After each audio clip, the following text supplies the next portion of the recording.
नमस्कार सर्वांना. कसे आहात सगळे? मस्त आहात ना? आशा करते तुम्ही सगळे आनंदात असाल. तुम्हा सर्वांचं अगदी मनापासून स्वागत आहे आपल्या चॅनलवरच्या आजच्या या व्हिडिओमध्ये. तर जशी जशी उन्हाळ्याची सुरुवात होते तसतसं आपलं भारतीय गृहिणींचं बघा वर्षभराचं सामान जे जे काही आपल्याला बनवायचं असतं तर ते बनवायला आपण सुरुवात करतो. कारण उन्हाळ्याच्या दिवसामध्ये ना बऱ्याचशा अशा गोष्टी असतात ज्या वर्षभरासाठी लागणाऱ्या असतात, तर त्या आपण बनवून ठेवतो.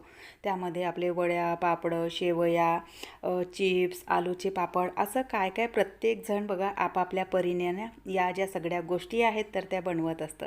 आणि असं काही नाही हो, आजकाल बघा 12ही महिने हिरवं भाजीचं मिळतं आणि दुकानांमध्ये बघा 101 तुम्हाला पापडांची व्हेरायटीसुद्धा मिळते आणि खूप छान छान पापड आणि बऱ्याचशा गोष्टींना अवेलेबल होतात. पण खरं सांगू, आपल्या हाताने घरी बनवलेल्या वस्तूंची जी चव आहे, जी मजा आहे ना, तर ती खरंच वेगळीच असते. तर त्यामुळे हे जे सामान आहे तर ते मी सुद्धा बघा घरी ना बरंच सामान उन्हाळ्यामध्ये बनवून ठेवते. आणि प्रत्येकाच्याच बाबतीत नाही म्हणता येणार, कारण बघा कोणाला या गोष्टी करायला आवडतात, कोणाला नाही आवडत, कोणाकडे वेळ असतो, कोणाकडे नसतो. म्हणजे प्रत्येकाचा बघा आपापल्याना आवडीचा भाग असतो आणि आपापल्या वेळेचा प्रश्न असतो.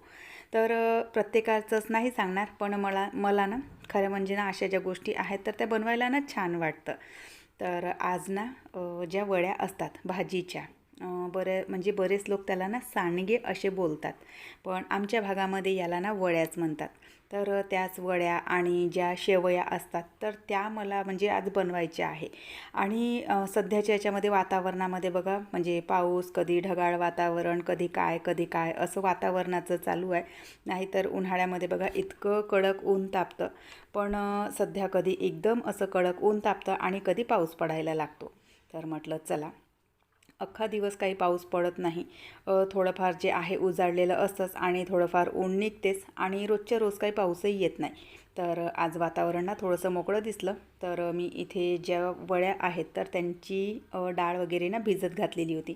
ही डाळ ना मी रात्रीलाच भिजत घातली आणि यामध्ये ना 3 प्रकारच्या डाळी आहेत: उडदाची डाळ, मुगाची डाळ आणि चण्याची डाळ.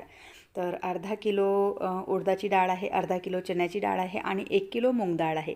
तर अशी म्हणजे टोटल ही 2 किलो डाळ आहे. तर ती छान मी रात्री भिजत घातली होती, सकाळी धुवून घेतली आणि तिचं पाणी निथरण्यासाठी ठेवलं. आणि त्यानंतर उठल्या उठल्या आधी डाळीचं जे काम आहे तर ते करून घेतलं, कारण त्यातलं मग पाणी वगैरे निथरायला बरं पडतं. त्यानंतर माझ्यासाठी ठेवायला घेतला मी इथे चहा. आता चहा बनवणार आहे मसालेवाला. त्याचं कारण असं की कालच्या व्हिडिओमध्ये मी तुम्हाला सांगितलं होतं की जे दूध आहे तर ते संपलं होतं, थोडंसं दूध वाचलेलं होतं, तर ते मी शेवईच्या खीरमध्ये घातलं होतं. आणि सकाळी ना इतक्या वेळपर्यंत मुली काही उठलेल्या नसतात, तर त्यामुळे मग दुधाचं पॅकेटसुद्धा आणायला कोणी नव्हतं. तर म्हणून मग म्हटलं की काळा चहा घेऊयात म्हणून. काळा चहा ना मी तसा अजिबात घेत नाही, पण सकाळची सुरुवात चहाशिवाय होत नाही. तर त्यामुळे मस्त छान अशी ना लवंग, विलायची, अद्रक असं सगळं घालून जो काळा चहा आहे तर तो मी बनवून घेतला. आणि काळा चहा घेतला आणि त्यानंतर जी डाळ होती तर ती ना वर नेऊन थोडीशी ना सुकायला घातली टेरेसवर. म्हणजे ऊन वगैरे थोडी बऱ्यापैकी तिला लागली की डाळ ना म्हणजे बऱ्या प्रमाणामध्ये ना सोक घेऊन घेते. एकतर जी डाळ आहे तर ती वाटायला बरी पडते म्हणजे मशीनवर. आणि दुसरी गोष्ट म्हणजे जर आपण अति पाणी भरलेली डाळ जर मशीनवर नेली तर ते लोक काय करतात की ओल्या डाळीचं वजन करतात आणि ती ना मग खूप अशी भरते. म्हणजे माझी जी डाळ आहे ती 2 किलो होती आणि चांगल्या प्रमाणामध्ये सुकवूनसुद्धा तिचं जे वजन आहे तर ते 3.5 किलो भरलेलं. आणि एकतर ना त्यांचे जे रेट आहे तर ते सुद्धा म्हणजे बरेच असतात. 30 रुपये किलो, 40 रुपये किलो अशा भावाने पिसवतात. तर म्हणून मग ना जितकं होईल तितकं ना मी तिला सुकवून घेते, म्हणजे ती वाटल्यासुद्धा चांगली जाते आणि दुसरी गोष्ट वजनामध्ये सुद्धा म्हणजे खूप अशी भरत नाही. तर त्यामुळे मी तिला ना चांगलं असं सुकवून घेतलं. डाळीचं जे पाणी होतं तर ते मी झाडांना घातलं, कारण डाळींचं, तांदळाचं जे पाणी असतं तर ते झाडांसाठी खूप असं पोषक तत्त्व असतात त्यामध्ये. आणि माझे झाडं बघा सगळे झाडं आतमध्ये ठेवलेले होते, डायरेक्ट ऊन काही त्यांना लागत नव्हतं. आणि आता हे एकदम असे उन्हामध्ये गेलेले, तर त्यांचे जे पानं आहेत तर ते बघा अशा प्रकारे तुम्ही बघू शकत असाल, सगळे पानं ना पिवळे पडायला लागले. कारण त्याला म्हणजे ते जे झाडं आहेत तर त्यांना डायरेक्टली उन्हामध्ये ना ॲडजस्ट व्हायला थोडासा वेळ लागेल. तर त्यामुळे त्यांचे जे पानं आहेत तर ते ना पिवळे पडायला लागलेत. आणि एकतर रात्रीच्या वेळेला ना मी काही त्यांना पाणी देत नाही आणि डायरेक्ट ऊन त्यांच्यावर ना म्हणजे दिवसभराचं ऊन असतं, तर त्यामुळे तिथले जे पानं आहेत तर ते सुकायला लागलेत. बहुतेक त्यांना रात्रीसुद्धा म्हणजे सायंकाळच्या वेळेलासुद्धा पाणी घालण्याची गरज आहे. तर सगळं पाणी झाडांना घातलं आणि त्यानंतर ना इथे रवा आणि मैदासुद्धा चाळायला घेतला शेवया बनवण्यासाठी. बरेच लोक काय करतात बघा की गव्हाच्या शेवया बनवतात म्हणजे गव्हाच्या पिठाच्या, पण त्याची ती जी प्रोसेस असते ना तर एकतर ती मला येत नाही आणि दुसरी गोष्ट म्हणजे ती प्रोसेस टाईम टेकिंगसुद्धा असते. तर त्यामुळे ना मी म्हणजे अशा प्रकारचा ना शॉर्टकट मारत असते शेवयांसाठी. तो म्हणजे रवा आणि मैदा तर यांची ना यांच्या मिक्स शेवया ज्या आहेत तर त्या मी बनवून घेते. सॉरी, शब्द थोडे इकडचे तिकडे होत आहेत. तर अर्धाच रवा आणि अर्धाच मैदा अशा प्रमाणामध्ये रवा मैदा घेते आणि डायरेक्ट ते चक्कीवर नेऊन दिलं की त्याच्या ज्या शेवया आहेत तर ते लोक बनवून देतात. तर रवा आणि मैदा इथे 1.5 किलो रवा आणि 1.5 किलो मैदा घेतला आहे. प्रत्येक वर्षी 5 किलोच्या बनवते, पण मागच्या वर्षीच्या ज्या शेवया आहेत तर त्या बऱ्यापैकी वाचलेल्या आहेत. तर त्यामुळे यावर्षी ना फक्त 3च किलोच्या शेवया मी बनवायला घेतल्या. आणि तोपर्यंत जी डाळ आहे तर तीसुद्धा छान अशी सुकलेली होती. आणि या सगळ्या गोष्टींची तयारी करताना माझे घरकाम आणि हे जे काम आहे तर ते दोनंही इक्वली बॅलन्स करून माझं चालू असतं, कारण कोणत्याही एका गोष्टीच्या नादाला आपण लागू शकत नाही. तर त्यामुळे मग डाळ सुकायला घातली, झाडांना पाणी घातलं, त्यानंतर स्वयंपाक पाणी साफसफाईची जे काही कामं आहेत तर ते सगळे आटोपले आणि त्यानंतर मग पुन्हा आणखी हे जे वड्यांचं काम आहे तर ते मी करायला घेतलं. तर डाळ ना छान अशी सुकलेली होती, तर ती डब्यामध्ये भरून आता जी चक्की आहे तर तिथे मला न्यायची आहे. तर अशा प्रकारे ना डब्यामध्येच घेऊन जाते मी, म्हणजे जी वाटलेली डाळ आहे तर ते आपल्याला आणायला बरं पडतं. तर त्यामुळे डब्यामध्ये भरून घेतली. आणि त्यानंतर ना घरी 2-3 दिवस झाले बेसनसुद्धा संपलेलं होतं. तर ती चण्याची जी डाळ आहे तर तीसुद्धा थोडीशी म्हणजे त्यांना बघावं लागतं, कारण त्यामध्ये बघा आपण ना ज्या पारट टिकडीच्या म्हणजे वर्षभर धान्य चालावं तर त्यासाठी काहीतरी आपण प्रोटेक्शन वापरत असतो. मग त्यामध्ये तुमचा पावडर असो किंवा गोळ्या असो, तर मी इथे ना गोळ्या वगैरे घातलेल्या राहतात. तर त्यामुळे डाळसुद्धा थोडीशी बघून घ्यावी लागते. तर एकत्रच 2 किलो वगैरे डाळ म्हणजे पिसवून म्हणजेच काय म्हणतात त्याला दळून आणली की महिना 1.5 महिना हे जे बेसन आहे तर ते मला चालतं. तर तेच घेऊन मी इथे चक्कीवर आलेली आहे. आणि इतक्याने चांगलं झालं की डाळ म्हणजे वाटण्यासाठी ना फारसे असे काही कस्टमर नव्हते, तर आमचा जो नंबर आहे तर तो लवकरच लागला. तर डाळ आणि जी चण्याची डाळ आहे तर ते वाटून मी घेऊन आलेली. आणि शेवया राहिलेल्या आहेत तर बघू आता, आज बनवलं तर ठीक, नाही तर मग कदाचित उद्याला ते देणार. तर शेवयांचं तेवढं टेन्शन नसतं, कारण त्यांच्याकडे दिलं आपण की बऱ्यापैकी ते ना सुकवून तुम्हाला शेवया देऊन देतात. तर डाळसुद्धा आणलेली, त्यानंतर जेवण खाणं वगैरे आटोपलं आणि त्याच्यानंतर मग ज्या वड्या आहेत तर त्या बनवायला मी सुरुवात केलेली.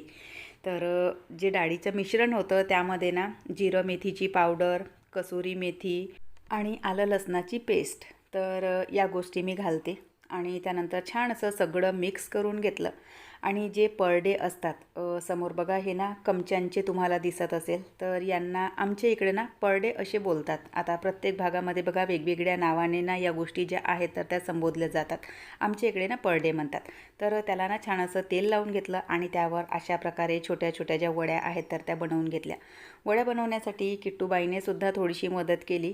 लहान लेकरांना बघा हौस असते की मी सुद्धा बनवून बघणार म्हणून, तर थोड्याशा ना तिने बनवल्या आणि तिच्यात ज्या काही गॅप होत्या तर त्या फिल करण्याचं काम माझं चालू आहे. सोबतच मदतीला सासूबाईसुद्धा आल्या बसल्या बसल्याचं जर काही काम असेल तर त्यासुद्धा करू लागतात. तर इथे वड्या बनवण्याचं जे काम आहे तर ते आमचं चालू आहे. आणि यावर्षी बघा सगळ्यात पहिला वाळवणीच्या सामानांमध्ये जो नंबर लावला तर तो म्हणजे वड्यांनी आणि सोबतच शेवयासुद्धा. तर बघू आता हळूहळू जसजसं म्हणजे हे जे आयटम आहेत तर ते बनणार तर ते मी तुमच्यासोबत शेअर करणार.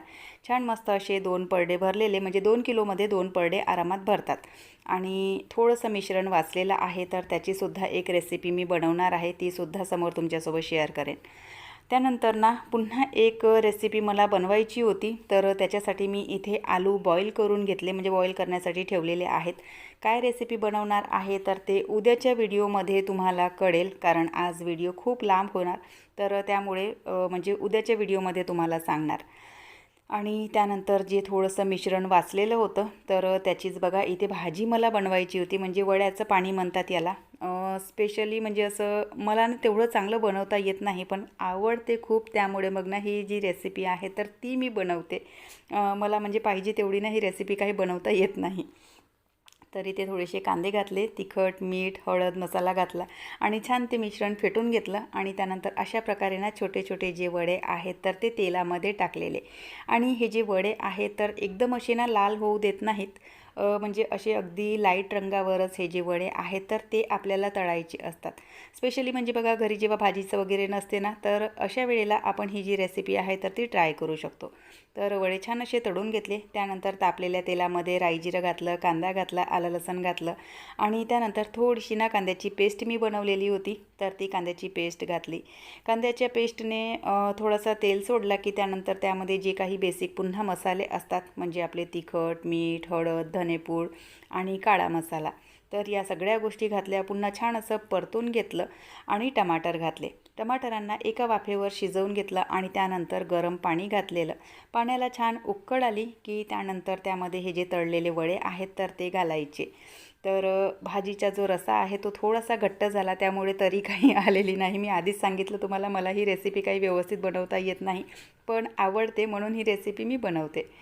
तर चला, मस्त छान अशी ही एक रेसिपीसुद्धा बनवलेली, सोबतच आतून तेल लावलेल्या ताव्यावर शेकलेल्या ज्या पोळ्या आहेत त्या खूप छान लागतात त्याच्यासोबत. तर चला, व्हिडिओ इथेच संपवते. आशा करते तुम्हाला आवडला असेल. व्हिडिओ कुठे जरी आवडला असेल तर लाईक करा, चॅनलवर पहिल्यांदा आले असाल तर सबस्क्राईब करा, बेल आयकॉनसुद्धा क्लिक करा, जेणेकरून माझ्या येणाऱ्या व्हिडिओचं नोटिफिकेशन तुम्हाला असंच मिळत राहील. व्हिडिओ कसे वाटतात ते सुद्धा न चुकता कमेंट करून सांगत चला. अजिबात कंजूसी करत नका चलू.